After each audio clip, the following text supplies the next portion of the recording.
Eh bien, bonjour à tous. Si vous êtes là ce soir, c'est parce que vous avez tous lu au moins un livre de M. Cyrulnik, entendu peut-être une des vidéos d'entretien, ou alors juste entendu parler de lui.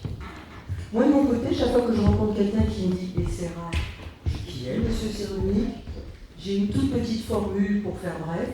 Je dis « neuropsychiatre de formation, chercheur en éthologie et auteur de nombreux livres. » Ah, mais il ne faut pas oublier aussi quelqu'un qui a mis en lumière le concept de résilience possible à la suite d'un éventuel traumatisme. Oui, mais là, quand on a dit ça, on n'a pas encore dit grand-chose. Et du coup, je me suis précipitée sur Internet, j'ai été chercher pour essayer de compléter, et là, waouh, j'ai arrêté direct. C'est pas la peine de faire de l'exhaustif, parce que M. Cyrulnik, ses engagements, ses implications, ses fonctions, c'est incroyable. En fait, ce monsieur, pour ma part, ce que je dirais, c'est qu'il consacre sa vie à étudier, à observer, à décrire les humains que nous constituons, dans les faits et les méfaits, du pire au meilleur, bref, notre humaine condition. Alors, parce que les rencontres auxerroises, présidées par Denis Roicourt, ici présent, chaque année dédie les événements au bien commun, et bien c'est comme ça que Denis Roicourt a invité Boris Cyrulnik, une personne si précieuse dans une époque en manque d'amour. Je leur laisse la parole. Donc on a préparé 6 questions qu'on va poser à Boris Cyrulnik, qui suivent un peu son livre et ses explications. Alors en fait, bonsoir M. Cyrulnik déjà. Donc vous savez que votre présence à Auxerre est un moment qui est très attendu. Vous voyez le nombre qu'il y a ce soir. Donc évidemment on va parler de résilience, de confiance en soi, et de la manière dont notre histoire s'inscrit et façonne notre cerveau. Mais notre première question, c'est, on va commencer par vous, en fait, par votre propre histoire. Dans votre dernier ouvrage, Quand on tombe amoureux, on se relève attaché, vous signalez l'importance émotionnelle de votre premier amour, qui pourtant était totalement irrationnel. Vous aviez 14 ans, je crois, car vous ne lui avez jamais parlé. Et donc, on aimerait que vous pouviez vous développer et revenir sur ce que vous appelez un conte de fées sentimental diffusé par notre culture. C'est le thème que Jean-François Dorty avait d'ailleurs développé vendredi. Lui, c'était sur la littérature, toutes les littératures de tous les pays, etc. Est-ce que vous pouvez un petit peu nous expliquer ce que vous entendez par... Alors, c'est une fable, et vous savez bien que les fables disent toujours la vérité. C'est-à-dire que je commence tous mes livres par une fable pour faire croire qu'ils ne sont pas scientifiques. Mais toutes les fictions sont inspirées par le réel. La plupart des autobiographies sont des autobiographies à la troisième personne. Je connais quelqu'un qui tient mon œil, c'est moi, mais j'ai mon porte-parole qui est l'auteur de mon roman, de ma poésie ou de ma fable. Mais cette fable-là dit la vérité, c'est que la plupart des garçons et des filles tombent amoureux de personnes qu'ils ne connaissent absolument pas. C'est-à-dire, d'ailleurs, on dit on tombe amoureux, on ne dit pas on tombe attaché. On dit on tombe amoureux, on croise quelqu'un, ah c'est elle, c'est lui, c'est pas une autre. Tu connais, ah oui très bien, où est-ce que tu l'as rencontré? Jamais. Dans la salle, presque tout le monde peut dire que je viens de dire la vérité. C'est-à-dire que on tombe amoureux de quelqu'un qui touche quelque chose qui est inscrit au fond de nous et qui est la trace de l'amour maternel. Maternel ou du substitut affectif si la mère n'est pas là. C'est-à-dire qu'au cours des 1000 premiers jours, tous les enfants sont façonnés par le premier amour, qui est l'amour de la mère. ils la connaissent pas. Le gars, il vient d'arriver au monde, il la connaît pas, sa mère. Donc, et pourtant, il l'aime intensément d'emblée. Et d'ailleurs, la mère, elle connaît pas le gars qu'elle vient de mettre au monde. Donc, et pourtant, elle est amoureuse folle de ce petit truc de 70 cm qui braille la nuit et qui la met en extase. Donc c'est l'empreinte, alors là j'emploie un mot de biologie, excusez-moi, mais l'empreinte amoureuse est tracée dans la petite enfance préverbale. Et si on a reçu cette empreinte, et si on est dans la salle, c'est qu'on a reçu à peu près l'empreinte, elle n'a pas toujours été fondamentale, mais elle est toujours suffisante pour nous rendre aptes à aimer plus tard. Et ceux qui n'ont pas reçu l'empreinte, par exemple les enfants abandonnés précoces, ne peuvent pas tomber amoureux. C'est alors que ceux qui ont été abandonnés après peuvent tomber amoureux, ceux qui n'ont pas été abandonnés, alors là ils n'arrêtent pas d'être amoureux. Donc ça veut dire qu'on est imprégné par le premier amour d'une femme, d'un être et d'un géant, un géant sensoriel qu'on ne connaît absolument pas, on ne l'a jamais vu. On a habité dans son utérus pendant 9 mois. Ça a été notre premier habitat, nourri, logé, blanchi, pas de soucis, pendant 9 mois. Et on a tous été des mammifères marins. Vous aussi, M. Riyad, vous avez été un mammifère marin pendant 9 mois. Et si votre mère était sécurisée, le bébé, il a tout ce dont il a besoin pour se développer. Mais si la mère est insécurisée, le bébé est altéré, non pas par, je souligne, non pas par sa mère, mais par le malheur de sa mère. Qu'est-ce qui peut insécuriser une femme enceinte? Statistiquement, la précarité sociale, la violence conjugale, la guerre, un tremblement de terre, et puis bien d'autres causes aussi. Alors, il y a des gens qui disent que cette théorie, c'est la théorie de l'empreinte qui est vérifiée biologiquement, qui est vérifiée 1000 fois. Il y a des milliers de publications sur ce que je viens de vous proposer, et il y a des gens qui disent « vous culpabilisez les mères ». Je suis très étonné parce que, j'ai bien dit, c'est pas la mère, c'est le malheur de la mère. Ça peut être un tremblement de terre. J'ai été invité à Haïti après le tremblement de terre. Tout le monde était traumatisé. Tout le monde, pratiquement. Ceux qui avaient des morts dans leur famille, c'était un fracas énorme. C'est assez rare qu'une femme enceinte provoque un tremblement de terre.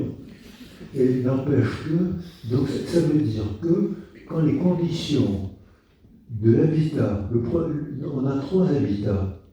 Le premier habitat, c'est le ventre des femmes. On a tous été pendant 9 mois ou moins, ou autour. On est tous nés d'une femme. Or, cette femme déjà médiatisait ce qui était autour d'elle. La relation avec celui que de mon temps on appelait un mari. Comment il faut dire maintenant? Je ne sais pas. On dit un compagnon, une compagne, on dit une grand-mère des fois. Je sais plus, je suis perdu. Enfin, de mon temps, on disait un mari. Et le deuxième habitat, c'est la mère, c'est plus l'utérus, c'est la mère, à condition que la mère soit entourée pour faire une deuxième niche sensorielle, c'est-à-dire ce qu'on appelait de mon temps la famille. Et si vous allez me poser une question là-dessus, il y aura une réponse douloureuse à faire. Et le troisième habitat, c'est celui qui caractérise la condition humaine, c'est-à-dire la parole, le récit, le monde de l'artifice, artifice de l'outil, et surtout artifice du verbe. Voilà, vous voulez que je continue ou je vous laisse un peu? Non, vous pouvez continuer. C'est ce que vous appelez les 1000 premiers jours qui sont capitaux? Voilà, c'est ça, c'est le plan des 1000 premiers jours qui a été un grand succès international, qui a été traduit et appliqué dans 16 pays, et j'espère qu'il y en aura d'autres. C'est-à-dire qu'on a, je crois qu'on n'était pas les seuls, on a découvert que quand j'étais gamin, quand j'ai commencé médecine et psychologie, on nous disait tant qu'un enfant ne parle pas, il ne peut rien comprendre. s'il y a des mères dans la salle, je crois qu'elles vont être un peu étonnées. Hein. On nous apprenait ça à la fac de médecine, à la fac de psycho. Alors les mères disaient, mais j'ai bien l'impression que mon bébé comprend. Vous êtes diplômé? Non. Alors taisez-vous. C'est-à-dire qu'il y avait un savoir de praticien, les mères sont des praticiennes, il y avait un savoir de praticien qui n'était pas reconnu. On ne donnait la parole qu'à ceux qui étaient diplômés. Alors les mères étaient peut-être diplômées à autre chose, mais là elles avaient un savoir. Et elles avaient un savoir précoce, parce que elles savent, quand elles vont être mères, elles le savent dans leur corps. Elles le savent. Pour elles, c'est une évidence. Elles ont le corps qui se modifie, elles ont des sensations qui se modifient, elles savent qu'elles vont être mères. Alors que le père ne le sait pas. Le père sait qu'il va être père dans la parole de sa femme.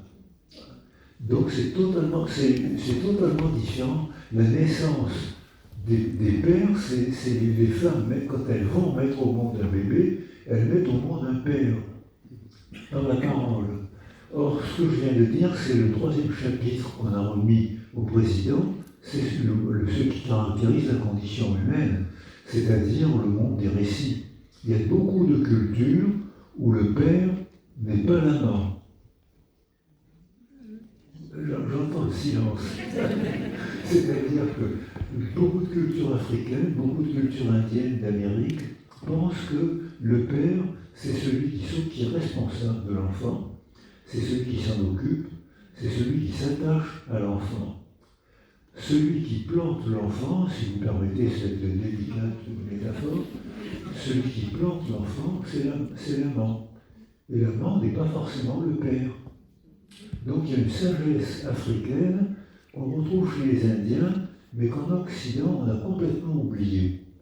On a oublié parce qu'en Occident, on a imposé le mariage, qui est apparu tard dans l'histoire humaine. Nos grands-parents, tous dans cette salle, on a les mêmes grands-parents. C'est monsieur et madame Sapiens qui ont quitté l'Afrique du Sud il y a 300 000 ans. Et ils ont migré en ce qu'on appelle aujourd'hui l'Europe. On a tous les mêmes grands-parents. Seulement, à cette époque-là, on vivait en bande de 30. C'est-à-dire qu'il y avait beaucoup d'accouplements, mais il n'y avait pas de couple. On ne savait pas qui était le père. Et les squelettes de cette époque avaient 30 ans, 32 ans. L'espérance de vie était étonnamment brève, rapide. Donc il fallait vite s'accoupler pour vite mettre au monde des enfants pour que l'espèce humaine ne disparaisse pas. Donc cette méthode-là a continué en Occident jusqu'au moment où l'Église surtout, toutes les églises, les mosquées, toutes les croyances religieuses ont institué le mariage. Et là, on a su qui était le père. C'est-à-dire que Lévi-Strauss dit « on donnait les femmes ». Et cette expression, ça veut dire quoi, on donnait les femmes? Ça veut dire que le corps des femmes était considéré comme un appareil de production pour mettre au monde des enfants, pour faire du sacré et du social. Pas du plaisir.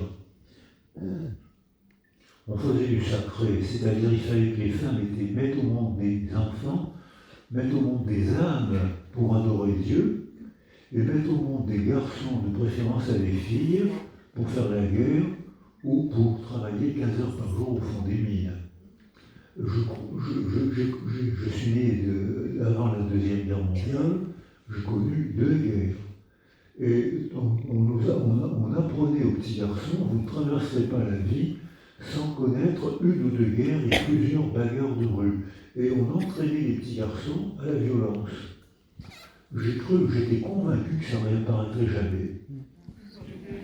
Ouvrez la télé ce soir et vous verrez. Ça réapparaît et il y a une odeur de...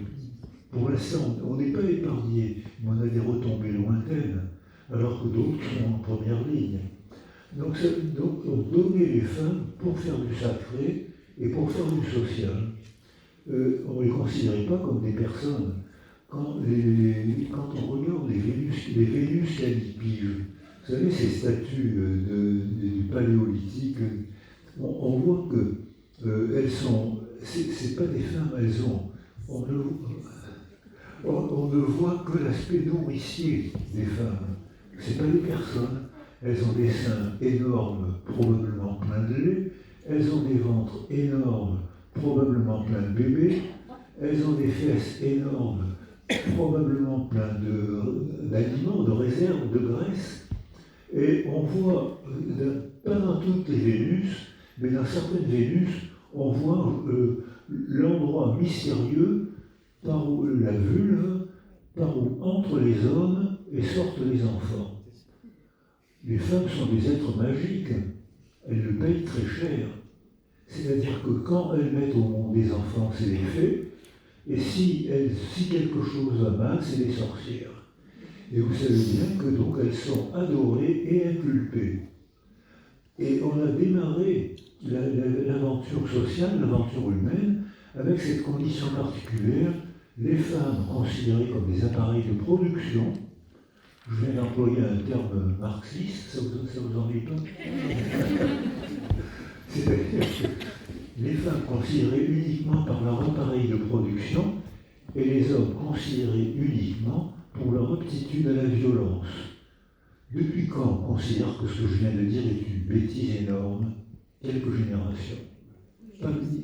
Depuis 300 000 ans que nos grands-parents sont sur Terre, ça fait seulement quelques générations qu'on commence à oser penser que les femmes sont des personnes et que les hommes ne sont pas contraints à la violence. Voilà, je pense qu'avant ma réponse, vous étiez heureux. J'espère que maintenant vous êtes troublés. Pour faire suite de ce que vous venez de dire, ce qu'on aimerait justement savoir, parce que vous nous dites que notre histoire va façonner notre cerveau, est-ce que c'est pour la vie? Notre histoire va façonner notre cerveau.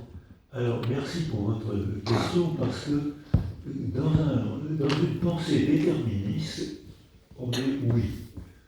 Quand on est traumatisé, on est perdu. Si on a raté nos 1000 premiers jours, on est perdu. Mais actuellement, le déterminisme est très fortement combattu. Le déterminisme, on le doit à Descartes. Je fais attention parce qu'il y a toujours des philosophes dans la salle. Ne lisez plus Descartes.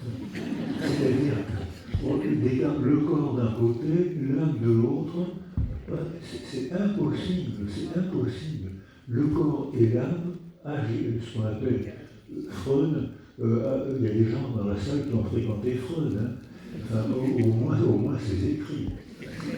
Donc Freud disait déjà que le corps et l'âme, c'est la même chose. Et Spinoza surtout s'opposait fortement à Descartes en disant que c'est une vision dualiste, le corps et l'âme. Or, la neuroimagerie et les neurosciences aujourd'hui photographient, dosent, démontrent exactement le contraire. Le corps, le cerveau d'un enfant façonné, je souligne, le cerveau d'un enfant façonné par son milieu, voit le monde qui lui a été structuré au cours de ses 1000 premiers jours. Si c'est raté, si la mère est morte, si la mère est malheureuse, s'il y a un tremblement de terre, s'il y a une maladie, s'il y a un drame de l'existence, il y a une dysfonction cérébrale. Mais la plasticité cérébrale est tellement stupéfiante, surtout chez les petits, que dès qu'on réorganise une autre niche sensorielle, un substitut affectif, en 24-48 heures, le bébé reprend sa construction normale pour l'âge. Donc la plasticité cérébrale, et nous, on est un peu moins bébé, mais à l'adolescence, ça continue, ça ralentit, ça continue. Et même chez les âgés, quand le cerveau est beaucoup moins plastique, il faut reconnaître qu'il est moins plastique. Hein. Ça reste entre nous. Hein, quand le cerveau est moins plastique, il reste le monde de la parole. Il y a des universités du grand âge. Les gens âgés y vont et ils continuent à apprendre. Ils prennent des livres, ils prennent des rencontres, ils organisent des rencontres comme nous, ils organisent et ils se mettent en disposition d'entraîner leur cerveau. Ils ont perdu la plasticité des petites années, mais là où les gens âgés étaient bons, ils continuent à s'améliorer, ils sont encore meilleurs là où ils étaient bons. Ils optimisent ce qu'ils savaient. Mais il ne faut pas demander à une personne âgée d'apprendre une autre langue.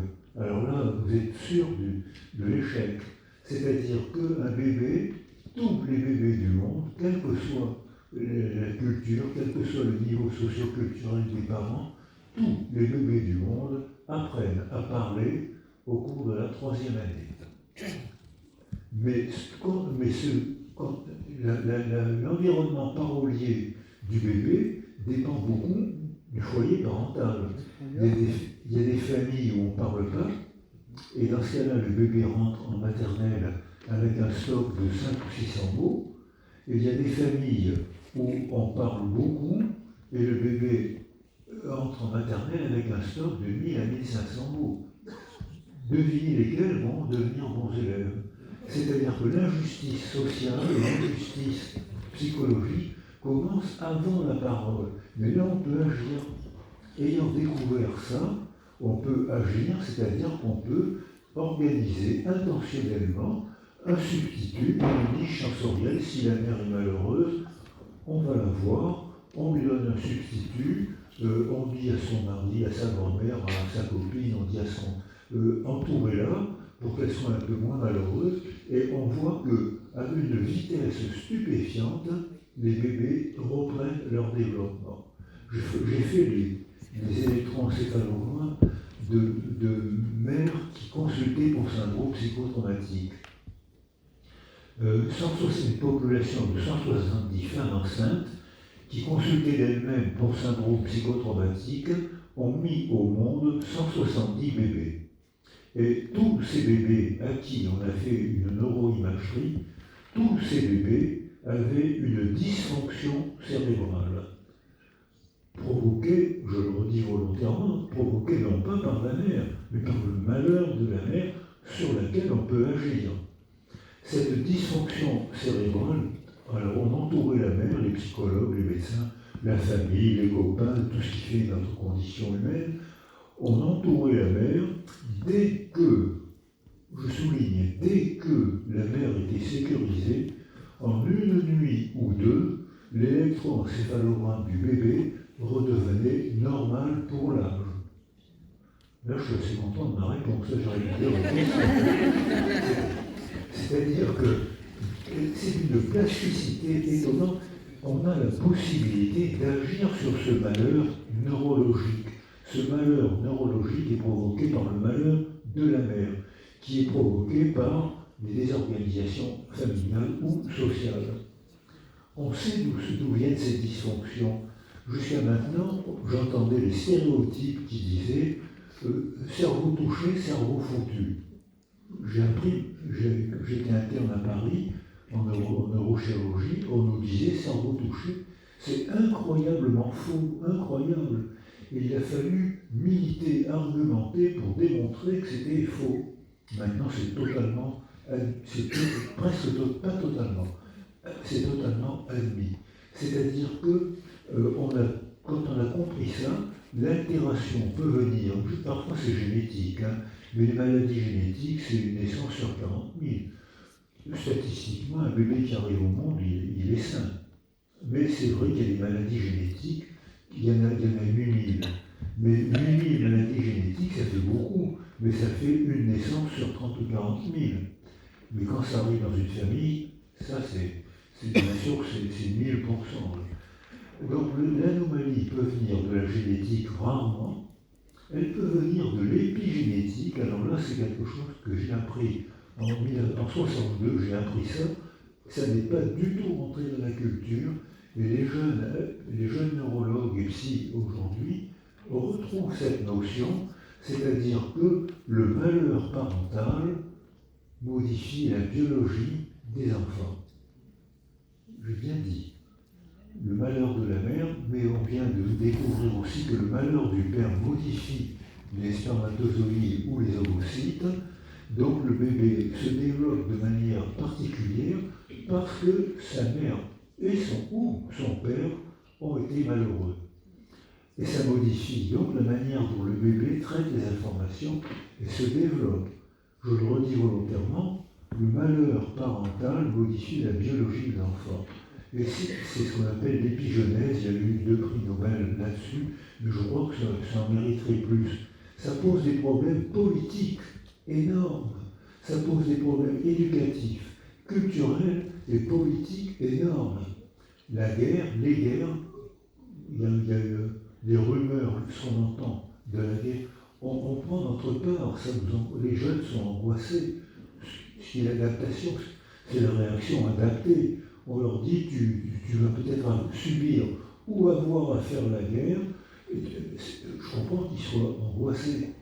Donc ça veut dire que la guerre est une fabrique de psychopathes. Et ça se transmet à travers plusieurs générations. Si on ne fait rien, mais qui nous demande de rien faire? Or, ce qu'on voit en Ukraine, au Proche-Orient et dans d'autres pays dont on ne parle pas, parce qu'on ne parle que de ces 2 problèmes. Ce qui pose d'ailleurs le problème du choix de l'indignation. Pourquoi est-ce qu'on s'indigne de ces 2 guerres qui méritent une indignation, mais pourquoi est-ce qu'on ne s'indigne pas du Soudan, du Yémen, de la persécution des musulmans en Asie? Pourquoi est-ce qu'on choisit notre indignation? Je ne dis pas qu'il ne faut pas s'indigner. Je m'étonne du choix. C'est une fabrique de psychopathes et alors problème supplémentaire, les garçons sont plus vulnérables que les filles. Pourquoi? Pourquoi est-ce que les garçons sont plus sensibles à la désorganisation qui les entoure plus que les filles? Alors l'explication qu'on donne, mais vous avez le droit de ne pas être d'accord, c'est que les filles sont XX au point de vue chromosome, alors que les garçons sont XY. Et il y a plein de publications qui démontrent que si une anomalie est portée sur un X et pas sur l'autre, la fille est saine, alors qu'elle porte une anomalie. Elle est saine. Alors qu'un petit garçon qui est X et Y, si une anomalie est portée par un des 2 chromosomes, ça s'exprime. Et en plus, je travaille avec beaucoup de généticiens. Les généticiennes et les généticiennes appellent le chromosome X, celui des garçons, elles appellent ce chromosome la chiffre molle. Je me demande si c'est vraiment gentil. Et elles ont pas tort, parce que c'est un chromosome instable, qui se fragmente facilement, qui est facile à blesser. Et ce qu'on voit dans les consultations de neuropsychiatrie, c'est que c'est 70 et 80% de petits garçons. Quand une fille consulte en pédopsychiatrie, c'est que sa famille ou sa culture, c'est qu'il y a eu des traumatismes très graves. Et là, je réponds à votre première question, c'est que même là, on peut agir. Il y a un exemple que vous connaissez tous, c'est les enfants qu'on appelle les trisomiques. Les Mongoliens, comme on dit, parce qu'ils ont un épicanthus qui leur donne des yeux bridés comme des Asiatiques. C'est une anomalie chromosomique. 2 chromosomes restent accolés. On le sait en photographie, on le sait. Quand j'étais étudiant, on nous disait, je confirmais, que ces enfants mourraient à peu près à l'âge de 25 ans en n'ayant pratiquement rien appris et en étant un poids pour la famille, un énorme poids pour la famille. Aujourd'hui, on aide les parents qui ont un poids lourd dans la famille, mais on les aide financièrement, affectivement surtout, avec des aides familiales, en leur expliquant. Aujourd'hui, un enfant trisomique va atteindre 70 ans et un grand nombre d'entre eux apprend un métier pour lui redonner sa dignité humaine. C'est devenu un être humain particulier, mais attachant, parce qu'il n'y a pas de trisomie méchants, ils sont d'une gentillesse extrême, et on leur a donné une dignité, ils sont heureux, et je vous assure que la famille n'est pas malheureuse quand leur enfant s'améliore. Donc, pour répondre à votre première question, bien sûr, on peut agir sur ce milieu à condition de se méfier des stéréotypes et à condition de changer j'hésite à le dire, de changer de civilisation et de plus se soumettre à des récits stéréotypés. Et je crains que ces récits, c'est-à-dire c'est ce qu'on appelait le langage totalitaire. Victor Klemperer a inventé cette expression. Un langage, un slogan, c'est toute la vérité. C'est pas possible. Il n'y a pas une vérité. Il y a 1000 vérités biologiques, affectives, psychologiques, spirituelles. Il y a 1000 vérités sociales, bien sûr. Et c'est en se mettant en groupe qu'on peut améliorer la deuxième et la troisième niche, ou même la première niche, celle des femmes enceintes. Et c'est en se mettant en groupe qu'on peut améliorer ces trois niches et vivre le mieux possible. Alors en fait, vous venez de répondre à une question que j'allais vous poser, mais qu'on avait amenée tout doucement. C'est-à-dire qu'on avait remarqué qu'effectivement, il y a beaucoup d'études en ce moment qui montrent le niveau élevé d'addiction, d'anxiété, de dépression chez les jeunes. Une autre question était, est-ce que c'est le signe de faille individuelle ou plutôt d'un symptôme social? Donc, si je finis, j'ai compris votre réponse, mais, donc je la prolonge. Est-ce que votre réponse incite à une réponse politique dans l'organisation de la cité? Mais bien sûr. La réponse, elle est essentiellement politique et culturelle. Alors, les jeunes, effectivement, sont de plus en plus anxieux, c'est un mystère, parce qu'on a confondu bonheur et confort. Ils ont des conditions de développement confortables que les gens âgés dans la salle n'ont pas connues, que la plupart des gens dans la salle n'ont pas connues, à commencer par votre serviteur. C'est-à-dire qu'on a confondu. Le confort, c'est bien, je n'ai rien contre, hein, mais ce n'est pas la source du bonheur. La source du bonheur, c'est l'affection et le sens. L'affection, parce qu'un enfant aimé ou une personne aimée a envie de parler, envie de rencontrer, et le sens, c'est-à-dire qu'il faut qu'on donne sens aux inévitables épreuves qu'on aura dans la vie. Même s'il n'y a pas de guerre, on aura droit à des épreuves dans la vie. Ce n'est pas des traumas. Le trauma, dans l'épreuve, je reste moi-même, je souffre, mais je reste moi-même. Alors que dans le trauma, je suis déchiré, je ne sais pas comment faire, je ne comprends plus ce qui m'arrive, je ne vais pas en sortir.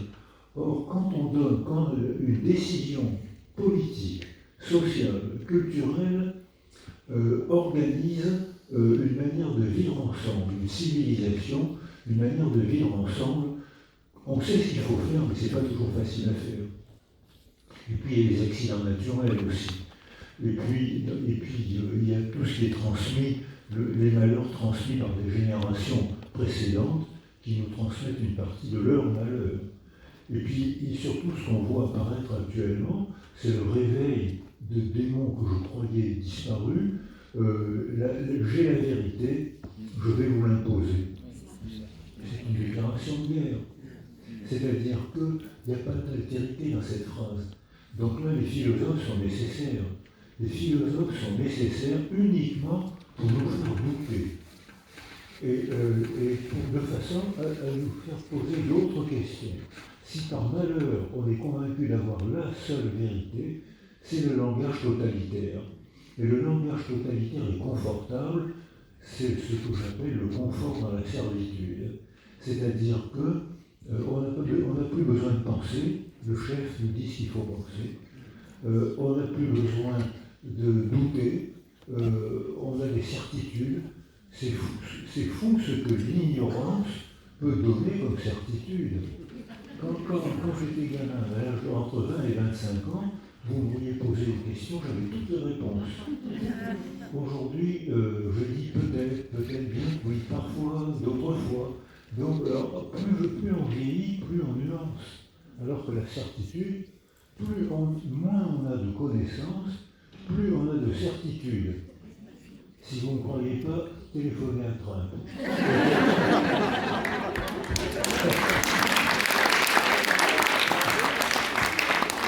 Et vous vous aurez un exemple de gars qui n'a que des certitudes. Elle change d'un jour à l'autre. Mais il n'a que des certitudes. Alors que le doute, c'est l'invitation à penser, c'est l'invitation à rencontrer, c'est l'invitation à lire, c'est l'invitation à voyager, comparer les religions. Vous avez une religion différente de la mienne, qu'est-ce que ça entraîne? D'où ça vient? Quelle est votre histoire? Qu'est-ce que ça entraîne comme responsabilité dans votre famille? La différence est passionnante. Dans la vérité, dans le langage totalitaire, il n'y a pas de différence. Il n'y a que des clones. Il n'y a que des clones physiques, que des clones intellectuels. C'est les mêmes mots, c'est les slogans. Le slogan, c'est le langage totalitaire. Et c'est dangereux parce que c'est très confortable. On n'a que des copains. Quand on récite la même chose tous ensemble, la même chose, on n'a que des copains. On n'a pas la fatigue de penser. C'est fatigant de penser. Il faut lire, il faut douter, il faut revenir. On n'a pas compris. Alors que réciter la voix du chef, oh quel bonheur. Mais donc on se laisse piéger.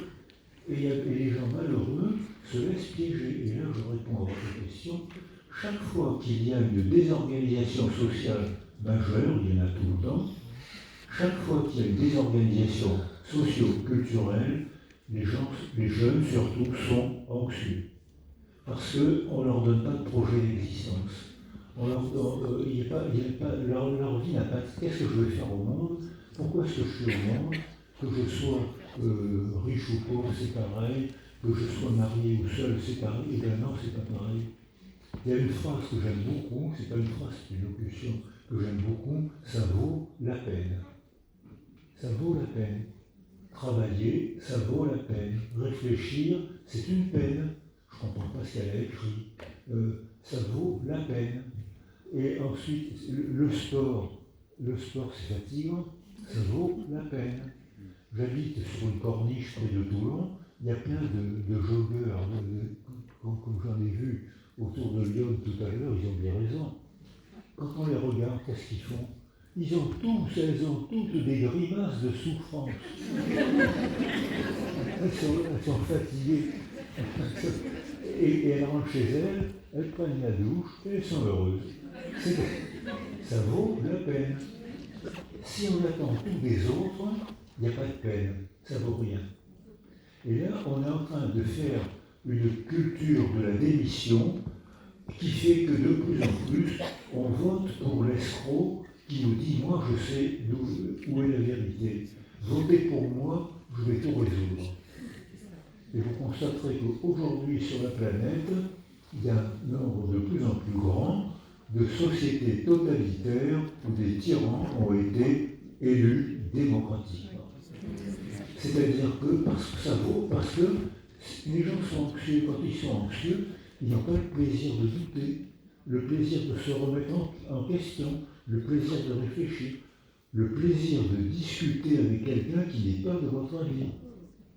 Il n'y a pas d'altérité, de visiter d'autres cultures, d'aller voir d'autres manières de penser, d'organiser la famille. Si vous ne croyez pas, allez en Afrique, je dirige actuellement une thèse d'un Ivoirien, il est passionnant. Il dit, en Côte d'Ivoire, le père, c'est pas l'amant. Ça, j'espère que je vous ai surpris tout à l'heure. Et le père, c'est pas l'amant. Et le résultat, m'explique mon doctorant, Pacôme, il m'explique, les enfants ont toujours un père. Les petits Africains ont toujours un père. Alors il y a bien sûr un père pour le football, ça. Il y a un père pour la musique, il y a un père pour l'école, il y a le grand-père pour la loi, il y a un grand frère pour s'arranger avec la loi. Il y a toujours un père. En Occident, aujourd'hui, beaucoup d'adolescents ne savent pas qui est leur père. Quand c'est un quatrième beau-père, qu'est-ce que ça veut dire un quatrième beau-père? Est-ce que c'est un quart de père ou un trois quarts d'homme non-père? Qu'est-ce que ça veut dire j'ai un demi-frère? Qu'est-ce que ça veut dire j'ai un tiers de frère ou un quart de frère? Est-ce que ça veut dire que si j'ai des relations sexuelles avec un quart de frère, c'est un inceste, mais je peux avoir des relations sexuelles avec les 3/4 de frères qui... Vous me suivez? On est en pleine désorganisation socio-culturelle, donc il ne faut pas s'étonner que des gens anxieux, des gens malheureux se laissent escroquer par quelqu'un qui dit « j'ai la vérité, votez pour moi ». Ah, il y en a pour un quart d'heure. Vous avez déjà répondu à peu près à toutes nos questions.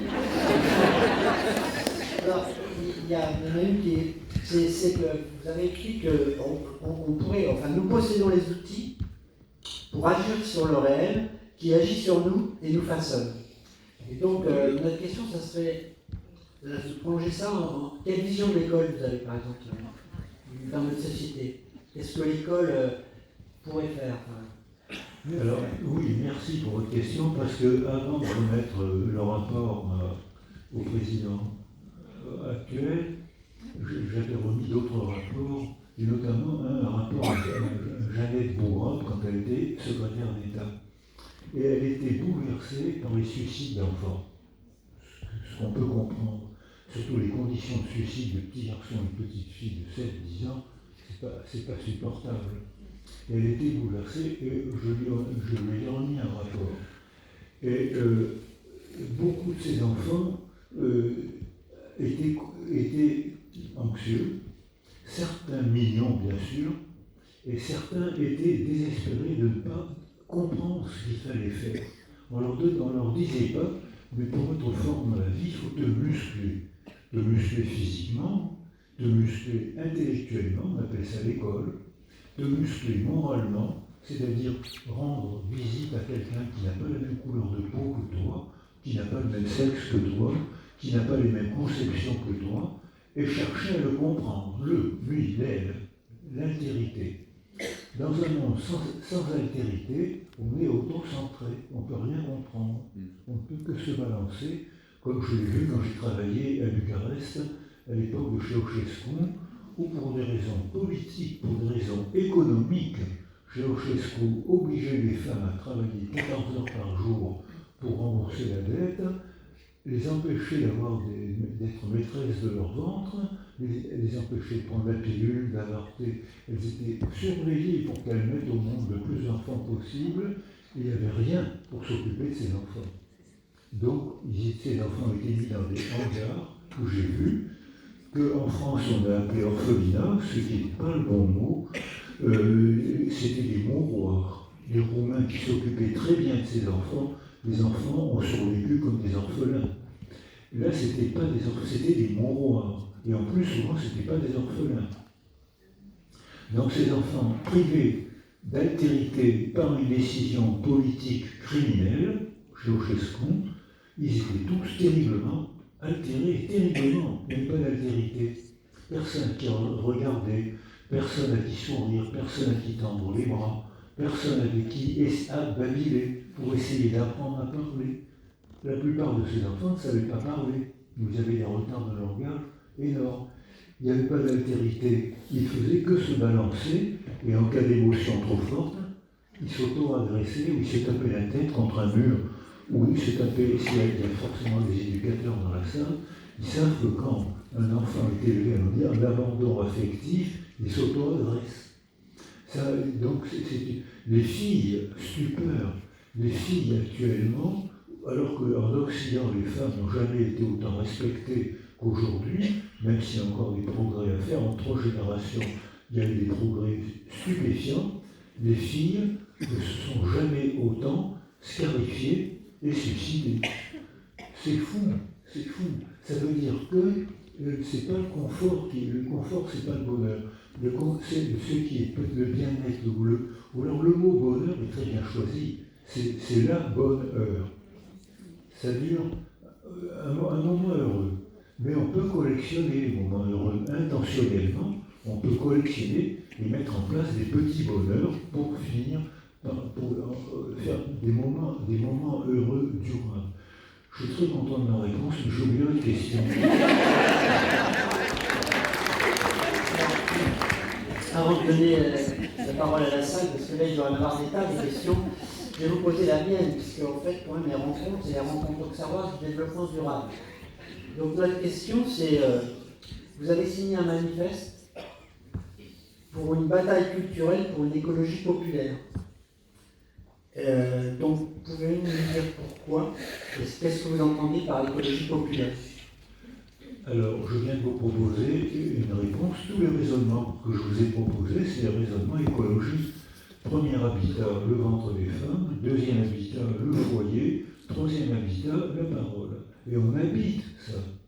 C'est-à-dire que c'est vraiment une écologie populaire, ça veut dire qu'on doit la partager. Il n'y a pas le raisonnement qui nous ont menés à la tragédie, c'est le raisonnement verticaux.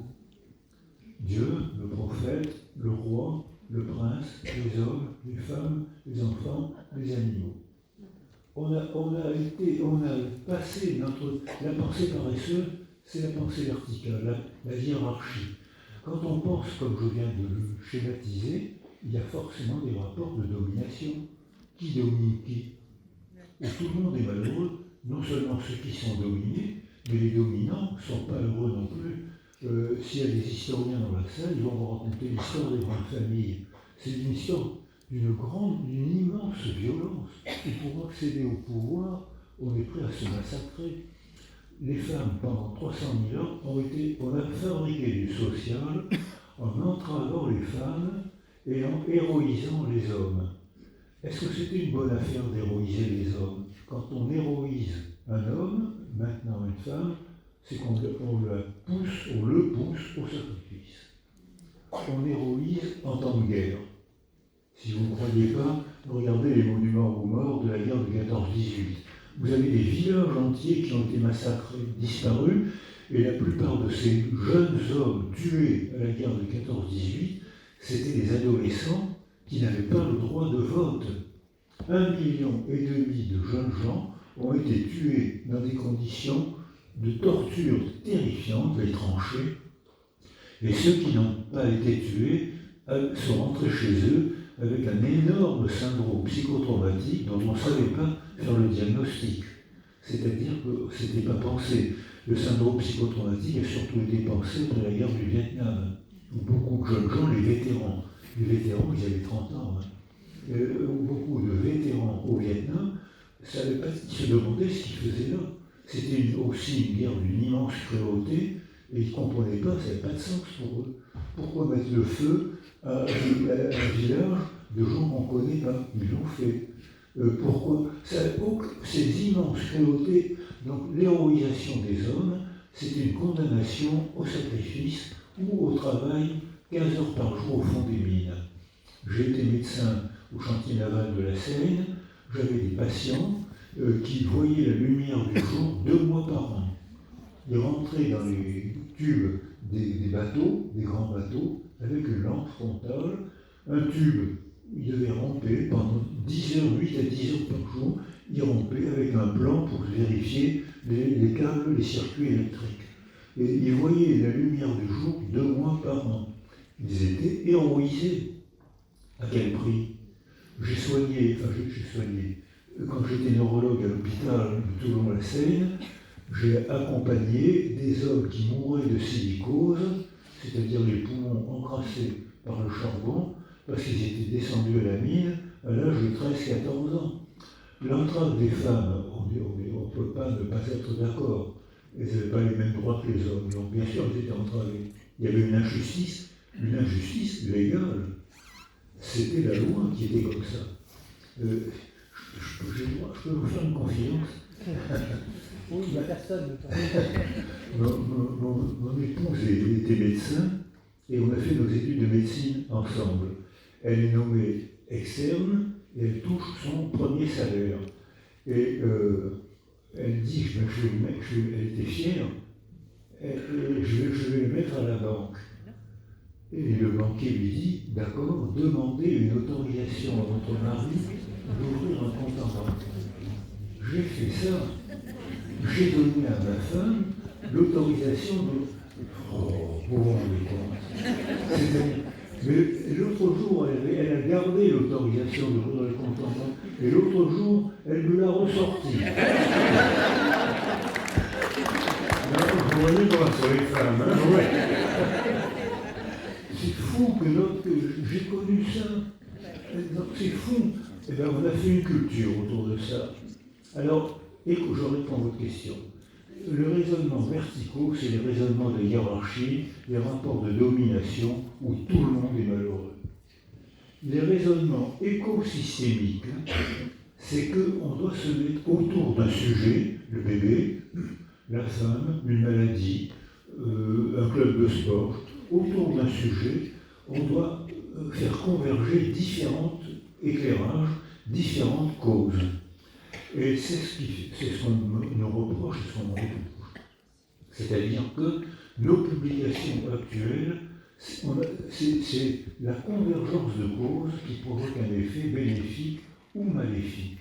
Par exemple, les gens sont malheureux, pauvres, il y a des famines, actuellement encore, on déverse du blé, on déverse du Coca-Cola, c'est bien, c'est généreux. Le résultat, c'est qu'on provoque des diabètes fulgurants en quelques années. Parce qu'on n'a pas raisonné en termes écosystémiques. Si on veut expliquer quelque chose, il faut, pour la parole, le plan de raisonnement que je vous ai proposé, avec les 3 niches sensorielles que je répète volontairement, le ventre des femmes est déjà socialisé. C'est-à-dire qu'il est déjà relationnel. Et alors là, le cerveau qui vient de naître, c'est un cerveau social. Avant, quand j'étais interne en neurochirurgie à Paris, on expliquait le cerveau par une cause. Il y a des bons cerveaux et des mauvais cerveaux. J'ai entendu Vince, le vice-président de qui vous savez. L'autre jour, il a eu une enfance de catastrophe. Il a été un immense courage. Il avait une mère malade mentale, dont il s'est occupé pendant toute son enfance, avec beaucoup de courage à coup sûr. On s'étonne, un journaliste l'interroge et s'étonne, avec l'enfance que vous avez eue, vous êtes devenu vice-président des États-Unis, comment vous expliquez ça? Et il répond, parce que j'avais les bons gènes. C'est un raisonnement raciste. Ça veut dire qu'il pense que parmi nous, il y a des gens de meilleure qualité biologique que d'autres. C'est un raisonnement raciste. S'il avait été éduqué au raisonnement écosystémique, il aurait dit d'accord, j'ai eu une enfance de catastrophe. Je ne pouvais pas abandonner ma mère, qui était une grande alcoolique, qui se droguait, c'est lui qui l'a ramassé, qui l'a soigné. Enfin, il a été un enfant qu'on appelle des enfants adultistes, c'est-à-dire des enfants parents de leurs parents. On les admire, on a tort. C'est pas leur place. Leur place, c'est de jouer et d'apprendre. Et là, il était consacré à une mère grande, malade, mentale, alcoolique. Et il s'en occupait avec un courage énorme. Mais s'il avait raisonné en termes écosystémiques, il aurait dit, un jour, un voisin m'a aidé, un jour, une assistante sociale m'a permis d'avoir une aide financière. Un jour, j'ai rencontré un moniteur de sport qui m'a dit « Mais tu as le droit de t'offrir un répit d'une demi-journée de temps en temps. » Un jour, j'ai rencontré quelqu'un qui m'a dit « Dessine-moi un lapin et on va le commenter ensemble. » Et ce lapin va dire « Tiens, ce lapin s'occupe de sa mère, tiens, quelqu'un psychologiquement, affectivement, socialement m'a aidé. » J'ai pris conscience que je pouvais travailler et devenir, m'échapper. Je n'étais pas prisonnier de mon destin. Je n'étais pas prisonnier de la grande maladie de ma mère. J'avais un degré de liberté. Il aurait raisonné en termes écosystémiques. Et dans ce cas-là, il s'en est sorti. Bravo, chapeau. Mais il s'en est sorti en adhérant à une théorie raciste qui est source de mépris, source de guerre, source de malheur. Alors que s'il s'était entraîné à raisonner en termes écosystémiques, probablement il s'en serait sorti aussi et il aurait partagé la manière de ce qu'il avait compris avec d'autres qui auraient connu la même difficulté analogue. Merci pour toutes ces réponses. Donc on va donner la parole.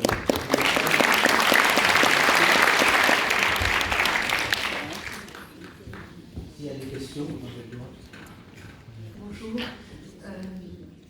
Pour revenir sur la question de monsieur, vous n'avez pas répondu. Quelle est votre école idéale?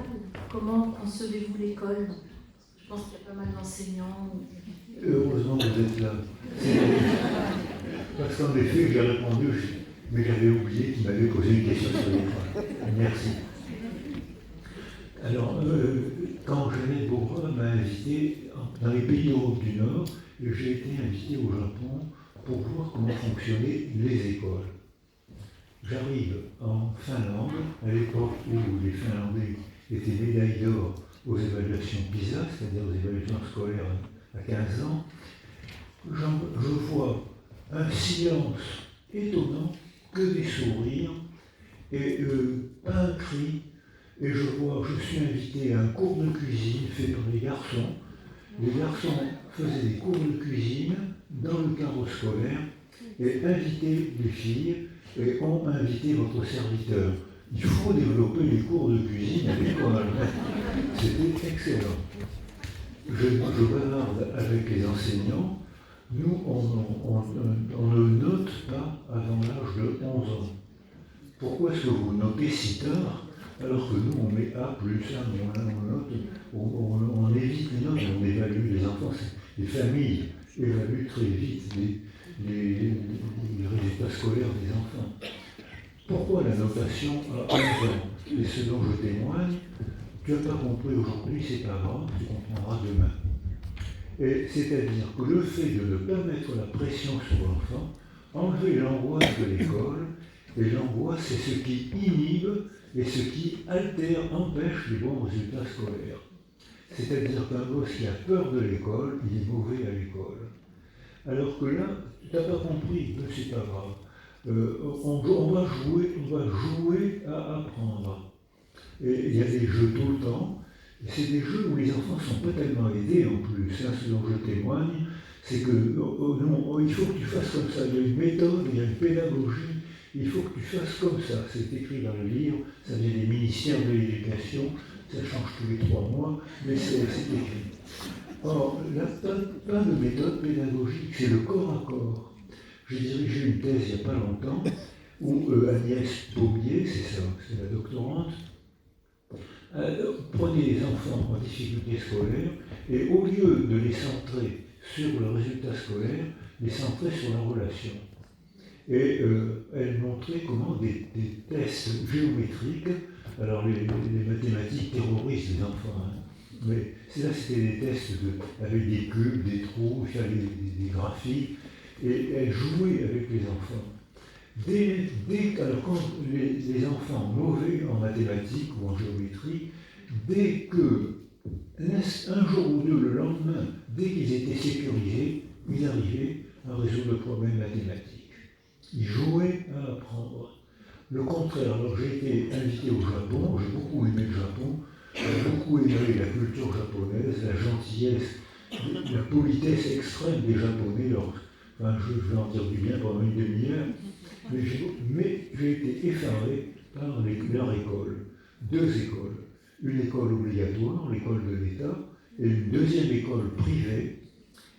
Après l'école, des professeurs privés. Quand la famille était riche, ils venaient donner des cours dans des salles à manger confortables. Quand les parents étaient pauvres, j'en témoigne, les enfants allaient à la deuxième école dans des cafés. Jusqu'à 11h du soir, j'ai vu les enfants tomber de sommeil pendant que les profs les secouaient et mettaient la pression. Il y avait un taux de suicide d'enfants effarant. Masahiro Itachi, avec qui j'ai travaillé à Kyoto et à Tokyo, la première décision après notre rapport des 1000 premiers jours, première décision des Japonais, interdire la deuxième école. Évaluation, dès l'instant où ils ont interdit la deuxième école, les résultats scolaires n'ont pas été plus mauvais. Ils ont, paraît-il, on attend les résultats, on attend encore d'avoir un peu plus de recul, mais dès l'instant où ils ont interdit la deuxième école, il semble bien que les résultats scolaires se soient rapidement améliorés, parce que les enfants n'étaient pas surmenés. On fait la même chose en sport. Le sport est une activité nécessaire, activité culturelle, activité sociale. Le nombre d'immigrés qui s'intègrent grâce à l'école, ce qui est le cas de votre serviteur, et grâce au sport, c'est vraiment des activités qui accueillent. Et dès l'instant, et qu'est-ce qu'on voit aujourd'hui? 20% des sportifs de haut niveau sont en dépression suicidaire. J'avais un étudiant à Toulon, parce que malgré mon grand âge, j'enseigne encore, et j'avais un étudiant qui a fait 3 Jeux Olympiques. Il n'avait pas eu de médaille, mais enfin faire 3 Jeux Olympiques, c'est quand même une performance.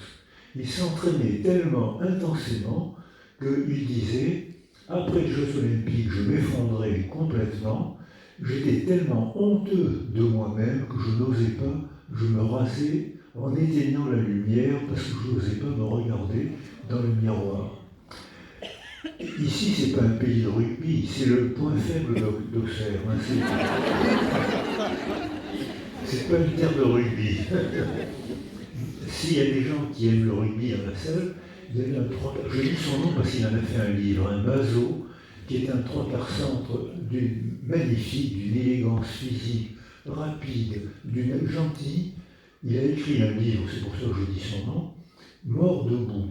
Il a été international, il a connu l'intensité extrême de ces marches, l'intensité, et il dit, quand l'excitation tombait, j'étais mort debout, incapable de préparer mon petit déjeuner, incapable de me laver, mort debout. C'est-à-dire que le survoltage de notre culture, mais surtout de la culture américaine, mène au surentraînement, c'est-à-dire à la diminution des performances. On sait, par exemple, chez les bébés préverbaux, on sait que 70% des bébés préverbaux d'une culture en paix ont acquis ce qu'on appelle un attachement sécure. On a gardé l'anglicisme parce que sécure, c'est pas sécurisé. Sécurisé, c'est j'ai besoin que ma mère soit près de moi pour être sécurisée.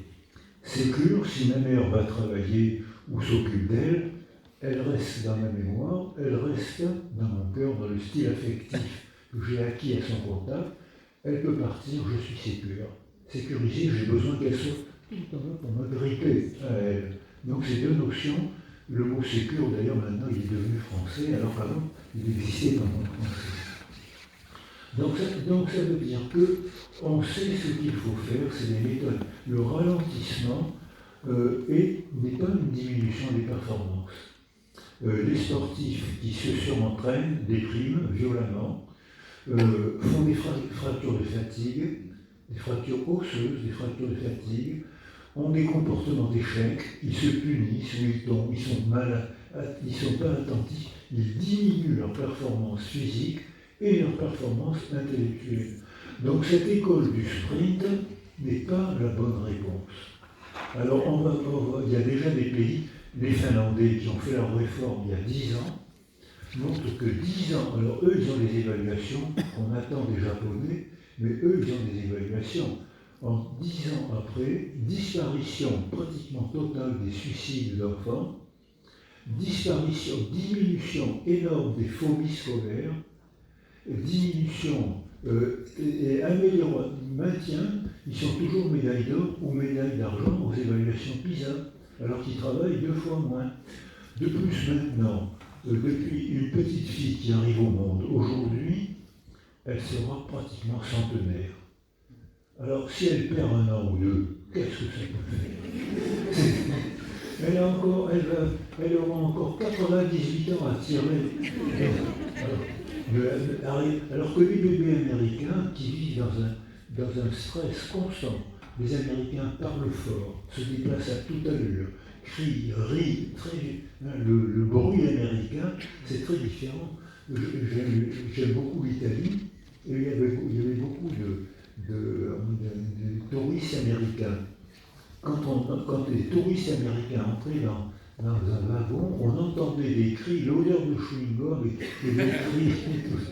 Et quand les Italiens, qui sont sonores aussi, les Italiens entraient dans le wagon, on entendait la musique des mots. C'est la sensorialité, c'est l'écologie, c'est l'écologie verbale dont je parlais des évaluations de bébés américains ont été faites, Brazelton l'a publié, les bébés américains sont inconsolables. Ils ont peur de tout, ils sursautent au moindre bruit, ils ne sont pas paisibles, ils sont surstimulés avant la parole. Les résultats scolaires ne sont pas bons, les résultats scolaires sont bons pour les gosses de riches qui vont dans les grandes universités privées payantes, qui sont extraordinaires, qui sont belles, qui sont hyper encadrées. Mais j'ai travaillé aussi en Colombie. En Colombie, il y a le narcotrafic. Avec l'Iran, c'est les plus grands. L'Iran et la Colombie, c'est les plus grands narcotrafiquants.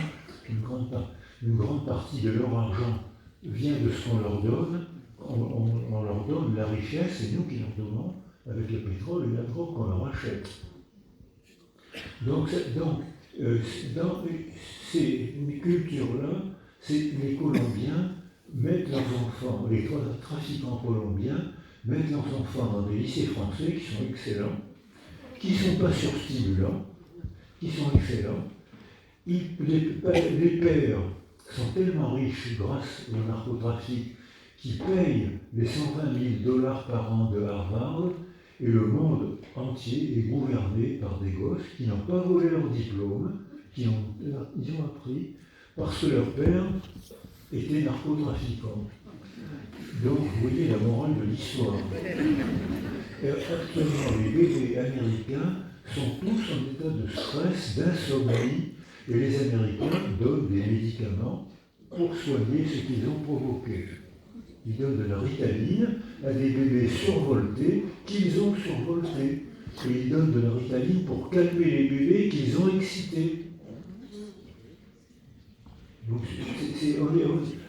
alors, en France, on a le même phénomène. En France, il est moins net qu'aux États-Unis, mais on a un peu. Les parents, l'école a tellement été surinvestie, si tu n'as pas ton bac, tu ne pourras rien faire dans la vie.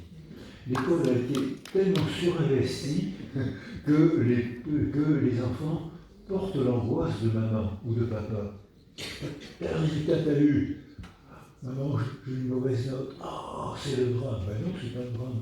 En Finlande, on dit que tu as une mauvaise note, mais demain, tu auras une bonne note. Tu sais ce qu'il faut faire. Il faut se mettre au chantier. Si tu veux être musclé, ben, il faut t'entraîner, mais pas trop. Si tu veux avoir de bonnes notes, il faut travailler, mais pas trop. Alors ça, ils écouteront les gosses. Donc on sait, il y a toute une civilisation paisible à remettre en place. C'est pas du tout ce qui se prépare.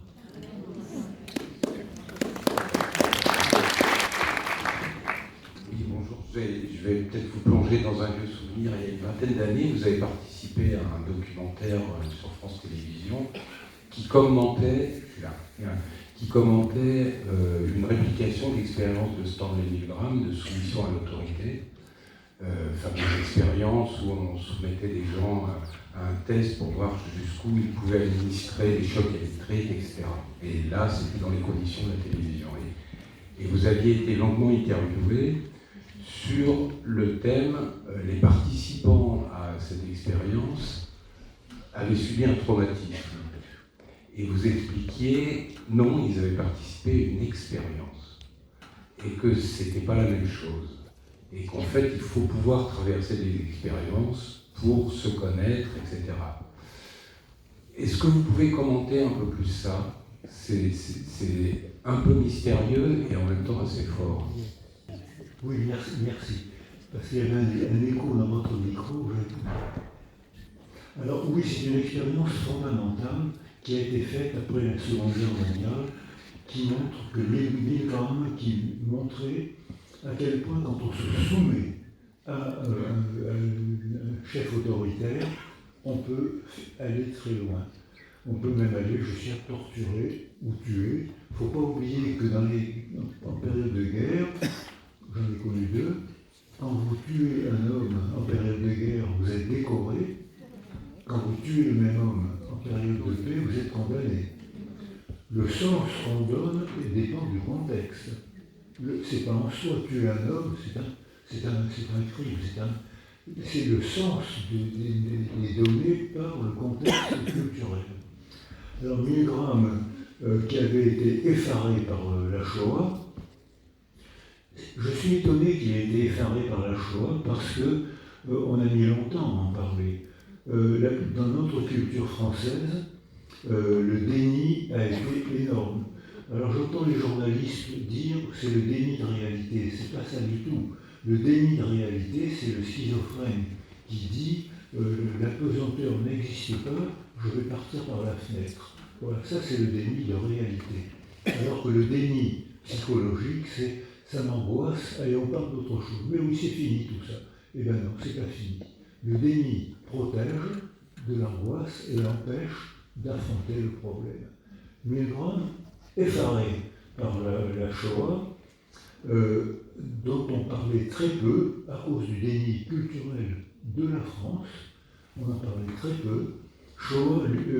Milgram lui décide de voir jusqu'où un homme peut obéir. Et il prend des comédiens, enfin vous avez à coup sûr, mais j'ai reparticipé, non pas à l'expérience de Milgram, c'était en 50-55, mais j'ai participé à la vérification d'expérience par Jean-Léon Beauvois à Nice. Et donc, il avait touché une subvention énorme pour refaire cette expérience. Il a confirmé l'expérience de Milgram. Un homme qui se soumet à l'autorité sans critique peut aller au-delà de ce que la morale peut accepter. Alors maintenant, Jean-Léon Beauvois a montré que ces hommes envoient des chocs électriques pour le bien du patient. En deux mots, il y a un Kobe, un comédien, qui doit mimer la douleur. Et il ne reçoit pas de choc électrique, mais il doit mimer la douleur, un petit choc ou un choc énorme. Et l'expérimentateur, et c'est un étudiant souvent, et il y a des palettes de choc électrique, et il doit, chaque fois que le comédien fait une faute de français, ou une faute d'orthographe, le Kobe doit lui envoyer, l'étudiant doit lui envoyer un petit choc électrique. Et puis quand il arrive à un moment où il envoie un choc électrique très fort, le comédien voit la lampe qui correspond à l'intensité du choc électrique et il mime une grande souffrance. Alors l'étudiant se tourne vers celui qui représente l'autorité et le professeur qui a une blouse blanche, donc il sait tout, puisqu'il a une blouse blanche, il sait tout, il dit non, il faut que c'est son intérêt, il faut appuyer sur pour envoyer un choc électrique. Et il envoie le choc. Dans l'expérience à laquelle j'ai participé, sur une dizaine d'étudiants observés, une fille et un garçon, seulement sur les 10, ont refusé. La fille a trouvé des arguments émotionnels, mais ça va lui faire mal, non, je ne peux pas appuyer, ça va lui faire trop mal, je ne peux pas. Et le garçon a employé d'autres arguments, et moi je me tire, bon j'en vois pas, mais monsieur, vous avez signé un contrat, contrat ou pas, je me tire. Donc les deux ont gardé leur liberté intérieure. Je viens d'employer une phrase un Arendt. 2 sur 10 ont gardé leur liberté intérieure. Quel que soit le prix, contrat ou pas, je ne me soumets pas à cet ordre qui va faire souffrir un autre ou peut-être même le tuer. En période de guerre, presque tout le monde se soumet. C'est-à-dire que parce que y a les autres en face, ils tirent. Donc on est obligé de tirer pour se défendre. Et là, il y a un système, c'est pas un système vicieux, c'est le système de la guerre qui se met en place. Et en temps de paix, cette expérience a été critiquée, notamment par les socialistes, les membres du gouvernement du Parti socialiste, qui disaient « vous n'avez pas le droit de faire d'expériences cruelles comme ça, ce qu'on peut défendre ». Mais maintenant que les 2 expériences ont été faites, je crois qu'il faut en profiter pour réfléchir. C'est-à-dire qu'on ne peut vivre ensemble que si on accepte une part de sacrifice. Les pervers, par exemple, ne font pas de sacrifice, puisque pour eux, les pervers, la seule loi, c'est celle de leur désir. Oui, mais regarde maintenant comment elle est. Ah oui, mais moi je me suis bien amusé. Tu t'es bien amusé, c'est vrai, regarde comment elle est. Pas d'altérité. seul compte la loi de mon désir. Je viens de citer Lacan. C'est-à-dire qu'il y a toujours des Lacaniens dans une salle comme ça.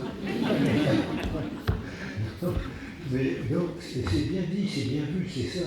Alors que le psychopathe, lui, sait où est la loi, il s'en fout éperdument, ou même il aime la transgresser, alors que le pervers, sa seule loi, c'est celle de son désir. Alors ça pose un problème énorme, c'est que pour vivre ensemble, il faut accepter de faire un peu de sacrifice. Mais sinon, on ne peut pas vivre ensemble. Alors, est-ce qu'on est en droit de négocier? Je pense que si on crée, alors dans une optique écosystémique, on crée des lieux de parole où on peut s'expliquer. Par exemple, actuellement, en Corse, il y a un centre qui s'occupe de pervers sexuels, puisque je parlais des pervers.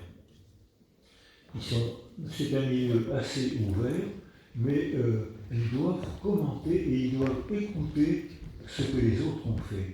Et du coup, en écoutant à quel point les autres ont commis des actes dont ils n'avaient pas conscience, puisque seul leur plaisir compte, leur désir de leur plaisir compte, et en écoutant les autres raconter le crime qu'ils avaient commis, ils prenaient conscience de leur propre crime.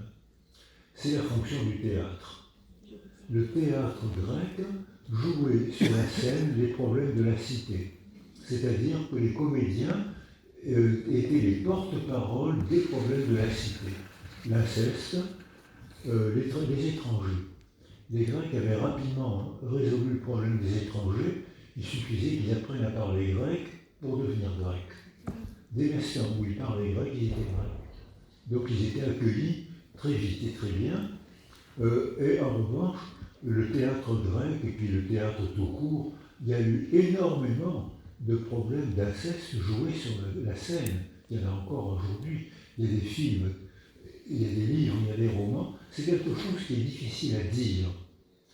Parce que c'est pour la fille, parfois le garçon, mais souvent pour la fille, c'est trop dur à dire. Surtout que les autres ne réagissent pas toujours correctement. Donc, parce qu'ils ne comprennent pas. Ou alors ils sont gourmands de l'horreur. L'horreur est une gourmandise. Allumez la télé ce soir et vous verrez le nombre de films d'horreur, ou le film d'accident, ou le film de viol que vous verrez, ou de meurtre que vous verrez à la télévision. Il n'y a pratiquement que ça.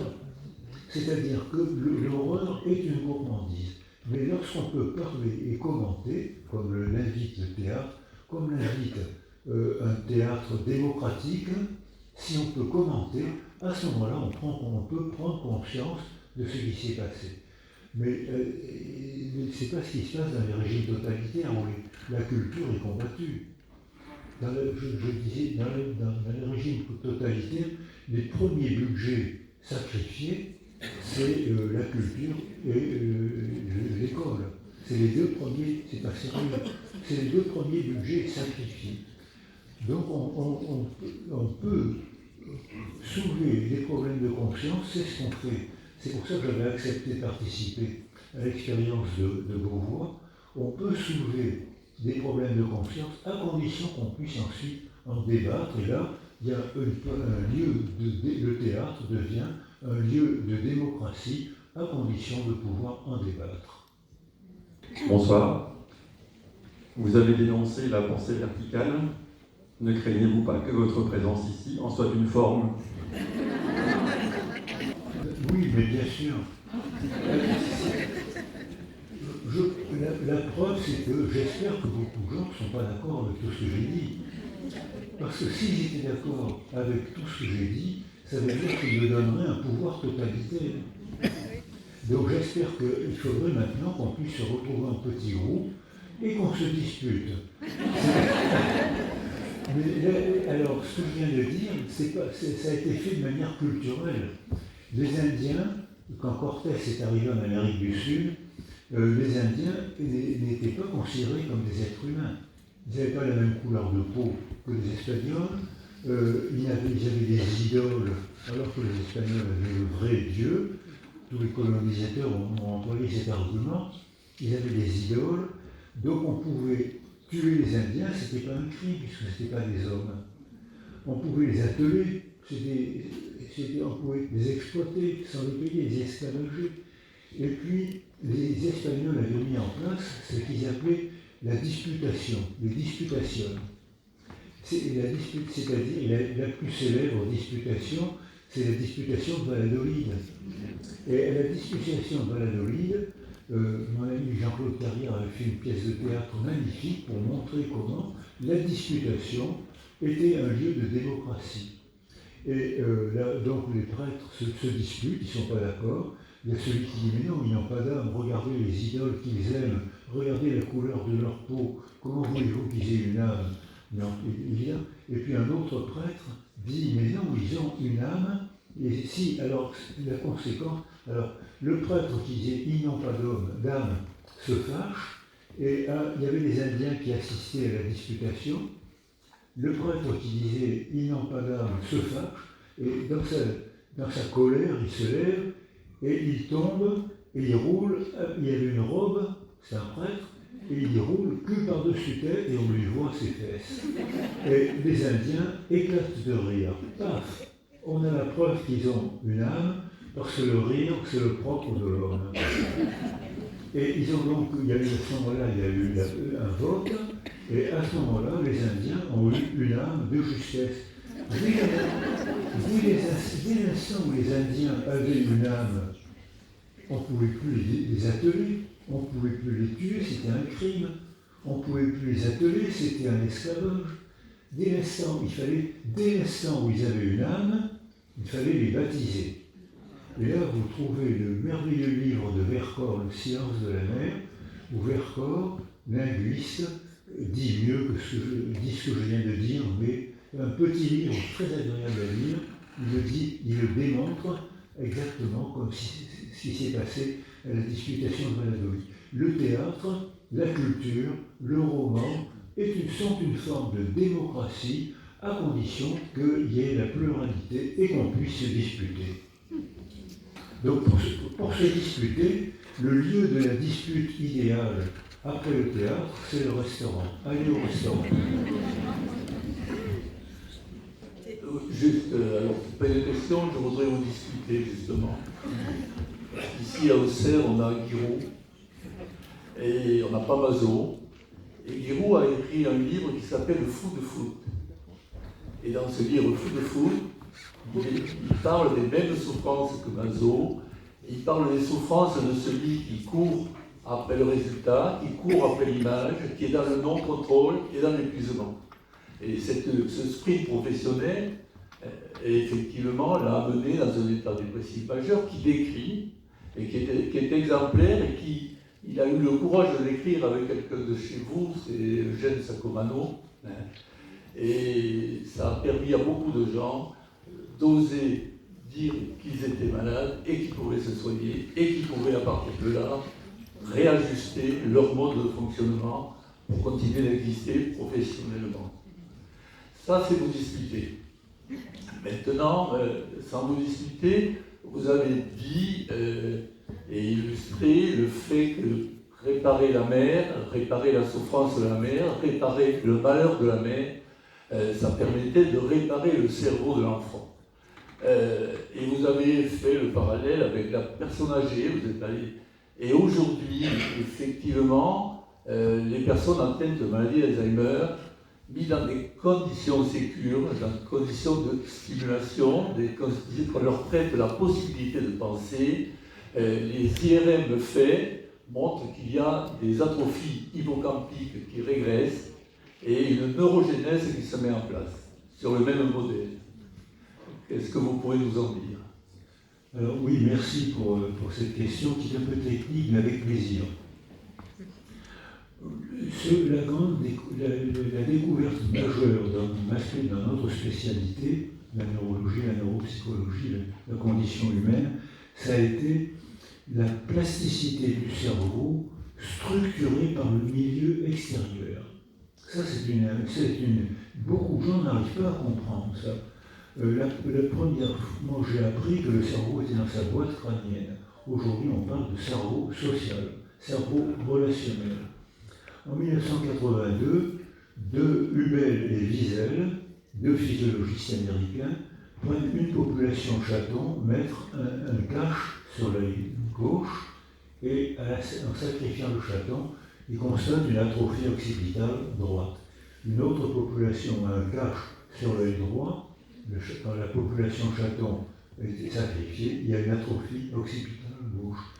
Il démontre qu'une altération du milieu altère le fonctionnement du cerveau. Le cerveau n'est pas isolé dans sa boîte crânienne, il est en relation avec l'écologie, les écologies utérines, affectives, verbales, et qui façonnent le cerveau, qui le structure. Je disais tout à l'heure, quand la mère est stressée, j'ai fait les électroencéphalogrammes, mais les neuroimagistes qui travaillaient avec nous ont fait des neuroimageries.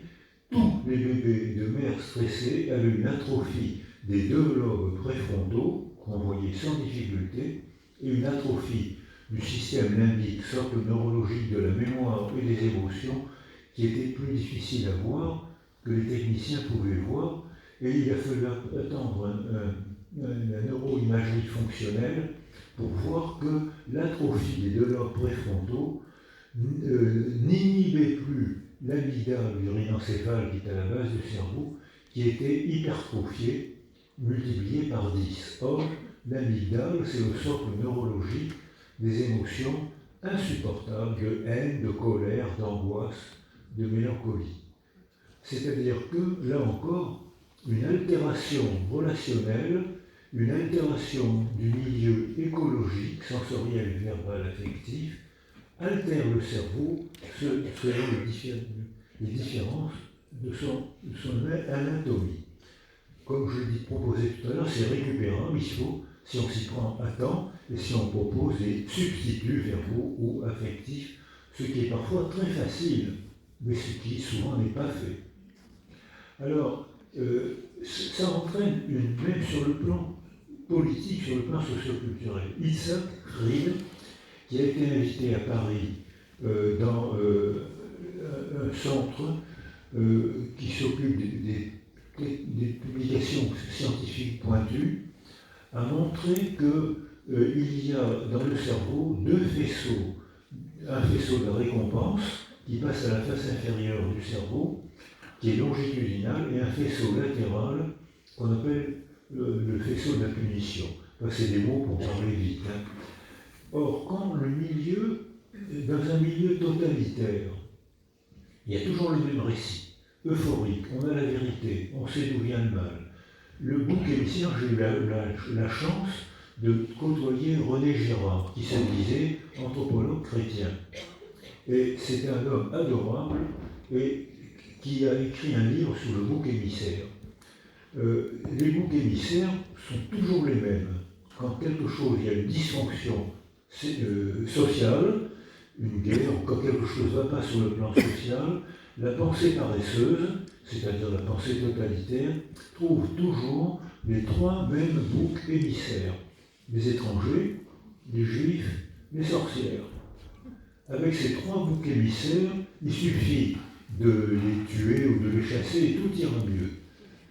Vous savez bien que ça se fait. Ça s'est fait et ça se fait encore aujourd'hui. Quand Isaac Fried fait une neuroimagerie à des gens qui ont ces croyances, je souligne le mot, quand Isaac Fried, il voit que seul le faisceau de la récompense est au rouge. C'est-à-dire que, normalement, quand le faisceau de la récompense fonctionne, on se sent bien, puis il y a un moment où on a la marre. Hein. On a soif, les premières gorgées de bière ou d'eau sont délicieuses, et puis à un moment, on ne peut plus, on arrête. C'est pareil pour l'alimentation. Donc, parce que, quand le faisceau de la récompense est trop stimulé, il y a un moment où on est gavé, et hop, le faisceau de la punition est stimulé à son tour, qui provoque un équilibre, un répit. Dans l'expérience du langage totalitaire, il n'y a pas de répit. C'est le fanatisme. C'est la drogue, le faisceau de la récompense est sans arrêt rouge. Il n'y a pas d'autocritique. Et Isaac Fried nous dit, c'est ce qui explique pourquoi ces hommes ont pu commettre des crimes incroyables sans aucune culpabilité. Que ce soit la colonisation en Algérie ou en Belgique ou au Congo, de toutes les colonisations, parce qu'on parle des 3 génocides du XXe siècle, le génocide arménien, le génocide juif et le génocide rwandais, mais il y en a eu d'autres dont on ne parle pas. Et Yitzhak s'étonne, j'ai été au Darfour, j'ai été étonné par la sérénité, l'absence de culpabilité de ces hommes, presque pas de ces femmes, très rarement, de ces hommes qui tuaient en souriant, qui commettaient, parce que le faisceau de la récompense était surstimulé, parce qu'il n'y avait pas de critique verbale. Il n'y avait pas de moyen de mettre en doute. Tu es sûr que c'est bien de tuer cet enfant? Et oui, et si je le tue, c'est parce que pour l'instant c'est un enfant, mais si on le laisse grandir, il deviendra un ennemi, je le retrouverai avec une Kalachnikov. C'est ce que j'ai entendu pendant la guerre, où il disait qu'il était nécessaire de tuer les enfants juifs, alors que les nazis n'avaient pas réclamé. C'est-à-dire que quand il y a un seul récit euphorisant, sans critique, il n'y a que le faisceau de la récompense qui est stimulé, et ces hommes tuent en souriant, sans aucune culpabilité. Donc l'importance de la culture, l'importance de la parole qui façonne aussi le fonctionnement cérébral. Si en parlant vous faites douter quelqu'un, si vous le déséquilibrez, vous êtes gagnant. C'est-à-dire, ce qui est dangereux, c'est la récitation sans critique. Et là, s'il y a une récitation sans critique, on se soumet et on peut nous faire faire n'importe quoi. Je réponds à votre question sur Milgram et Beauvoir. C'est-à-dire, là, on peut faire un homme, pourquoi pas très peu de femmes. Alors, s'il y a Auschwitz, il y avait une femme qui était une excellente tireuse au fusil et qui, de chez elle, jouait à abattre des déportés quand elle jouait. Et elle montrait à ses amis, elle invitait les gens chez elle, et elle tirait au fusil depuis la fenêtre de son salon, et qu'un homme ou une femme tombait, et tout le monde applaudissait. Ces choses-là ont été possibles. C'est le récit qui, en stimulant le cerveau sans critique possible, permet des crimes sans aucune culpabilité. Et vous savez bien qu'au procès de Nuremberg, ils ont tous dit « je n'ai fait qu'obéir, je ne suis pas coupable ». Et ceux qui n'ont pas été condamnés et qui sont rentrés chez eux ont eu une vie heureuse sans jamais se critiquer. C'est parce que s'ils s'étaient critiqués, ils auraient fait une dépression.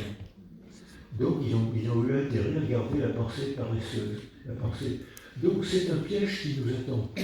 C'est tellement gratifiant, c'est tellement facile qu'on peut, en période de guerre, en Algérie, j'étais enfant pendant la Seconde Guerre mondiale, il y avait des hommes qui se laissaient embarquer par l'autorité que leur donnait la présence d'un fusil et le droit et le devoir même de tirer.